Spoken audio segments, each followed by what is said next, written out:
Hola, en la clase de hoy vamos a ver cómo poder determinar un gradiente de una función de n variable. Entonces nosotros tenemos que esta va a ser una generalización del campo de vectorial de dos variables. Entonces, por ejemplo, si tenemos el campo G con coordenadas x, y, z, es decir, tiene tres coordenadas, y el punto P con coordenadas x sub 0, y sub 0 y z sub 0, nosotros podemos obtener o se tiene que el vector gradiente va a estar dado de la siguiente manera. Entonces, habla de nuestra función, que en este caso, o de nuestro campo vectorial G, en el punto x0, y0, z0, va a ser igual a la derivada de nuestra función con respecto a x, luego la derivada de nuestra función con respecto a y finalmente la derivada de nuestra función con respecto a z. Y todo esto evaluado en el punto x0, y0, z0. Entonces vamos a ver un ejemplo de cómo poder calcular un gradiente de un campo vectorial con, en este caso, tres variables. Entonces, si lo queremos generalizar para n variables, lo que vamos a tener es que el gradiente de nuestro campo escalar o de nuestra función simplemente va a ser las derivadas parciales de nuestra función con respecto a cada una de sus variables. Entonces, si fueran cuatro variables, entonces le agregamos acá una variable w, entonces la derivada de g con respecto a w. Y acá en nuestro punto pues iría un w sub 0. Y así pues se continúa aumentando cada vez más para poder generalizarlo para n variables. Entonces vamos a ver un ejemplo de cómo poder calcular el gradiente de un campo vectorial con tres variables. Entonces, si tenemos nuestro campo vectorial G con coordenadas x, y, z igual a 2xy más 3xz más 4y cuadrado z más 3xyz al cuadrado en el punto P de x, y, z igual a 3, 2 menos 1. Entonces vamos a tener que el gradiente va a estar dado de la siguiente manera. Entonces lo primero que debemos hacer es determinar las derivadas parciales de nuestra función con respecto a x, con respecto a y con respecto a z. Entonces la derivada parcial de nuestra campo vectorial o de nuestra función con respecto a x, entonces para este primer término va a ser 2y, más para este segundo término 3z, más para este tercer término sería 0 porque no hay variable x, y para este será 3y z al cuadrado. Solo se va a hacer la derivada de x, que en este caso sería 1. Ahora vamos a ir con la derivada parcial de g con respecto a y. Entonces acá sería 2x más, acá no tenemos un término y, entonces es una constante, significa que la derivada de una constante es 0. Por este lado entonces tenemos 4 por 2, 8yz. Y por este lado entonces tenemos que la derivada de y es 1, entonces nos quedaría más 3xz al cuadrado. Y finalmente tenemos la derivada parcial de g con respecto a z, entonces para este primer término será 0 porque no tenemos variable z, para el segundo término será 3x, para este término va a ser 4y cuadrado porque la derivada de z es 1, y para este término entonces será 3 por 2, entonces más 3 por 2, 6, x, y z, le restamos 1 al exponente.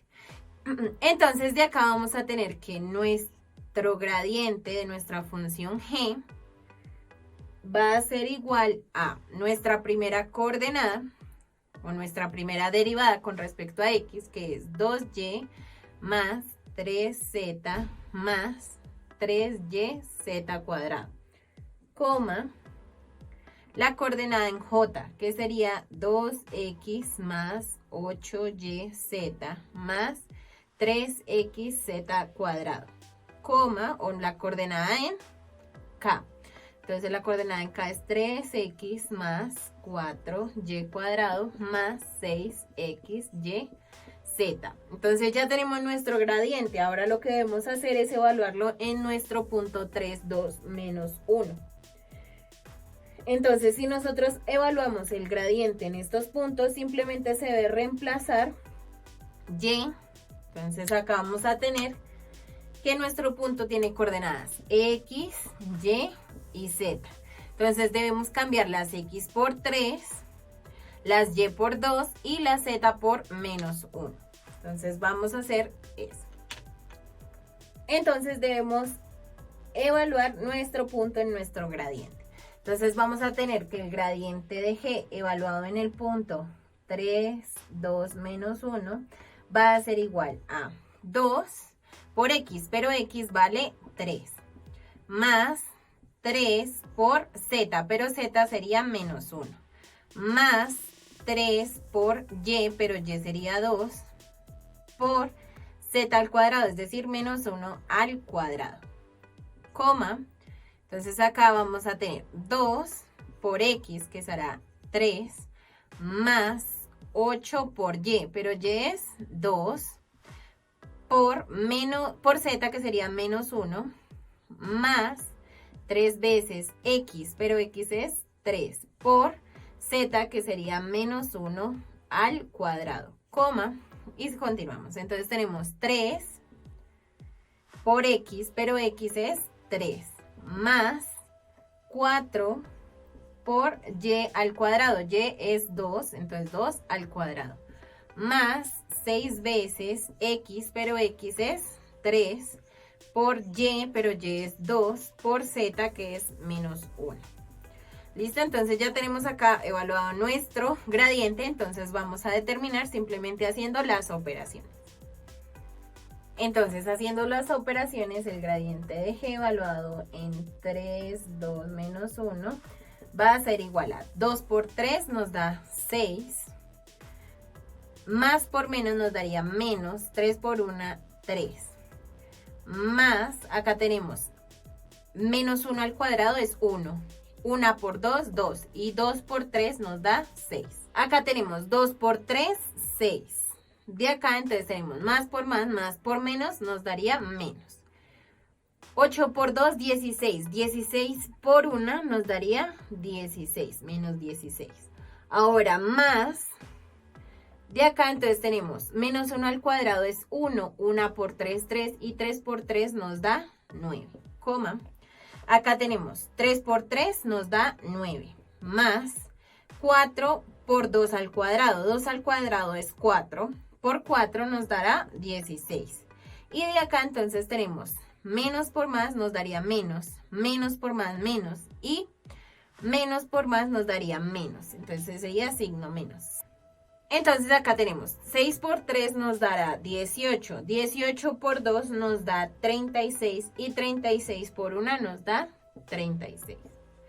Listo, entonces ya tenemos nuestro gradiente evaluado en nuestro punto. Solamente nos debemos hacer estas sumas y estas restas que nos quedan acá.